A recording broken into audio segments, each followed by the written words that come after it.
Hey, what's going on, everybody? Welcome back to another edition of Wild Encounters. We're here at Riverbank Zoo, and today we're talking about everybody's favorite pink bird. That's right, we're talking flamingos. Let's go ahead and go inside and check it out. All right, so we're here with Samantha, one of the bird keepers here at Riverbank Zoo. Let's talk about some of our feathered friends here behind us. For sure. We have 46 American flamingos here on our habitat. We do have river water as our primary water source, and flamingos love water.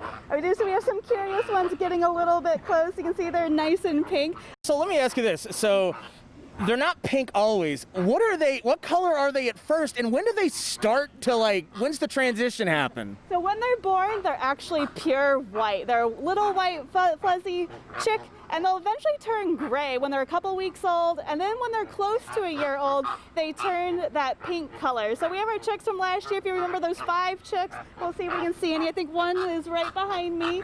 They have a little bit of gray still, but they are turning mostly pink. You can see those gray flecks in them. All right, so now I have a question for you, and it's something that's been on my mind ever since I saw a flamingo.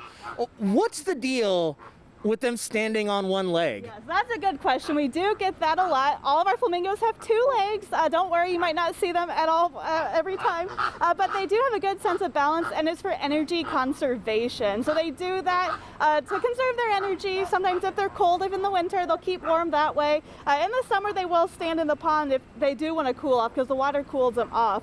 But they actually don't use any muscle at all when they stand on one leg. They lock all of those joints into place, and they save energy that way. Well, let's talk about the diet plan here at Riverbank Zoo. What are these birds eating? What's the meal plan like? So they do get a special chow made just for flamingos from Missouri, and it does smell quite pungent if you do notice that fish smell in our habitat, and it has all the nutrients they need, so it is quite healthy for them.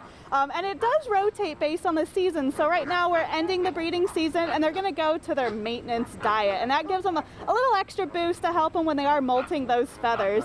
So if you come this time of the year, you might see a lot of those feathers around our habitat. They are completely losing all their feathers and getting new feathers in. It's totally normal, but you might see some of those feathers in our pond or on the ground. Well, hey, I don't know about you guys, but I learned a bunch of things today about flamingos that I had no idea about. And guess what? If you want to see these guys, you don't have to go far. You can have your own wild encounter by coming out here to Riverbank Zoo. We'll see you guys next time.